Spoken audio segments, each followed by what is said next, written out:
Magandang hapon mga par. Ito nga pala, ang aking manok nga pala ay aking tinuluyan na. Nainitan kanina do sa talian. Paggising ko, kita ko nakayup-yup na. Kaya ito, madali ang luto. May duty pa tayo mamaya-maya.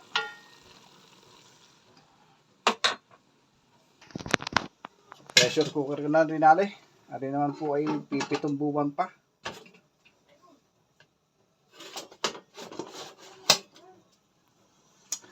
Doon nga pala sa dalawang lalaki daw na pupunta sana dito sa bahay ngayon.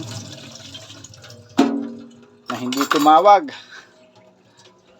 Sakto sana, may pamulutan tayo. Ito yun mga par, nung bata pa. Hindi ko naman.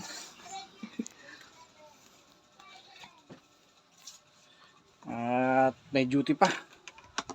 Alas 6, pero 5:30 sana ang palitan ay hindi makakapalit ng 5:30. Sadyang hapon na. Hindi ko pa.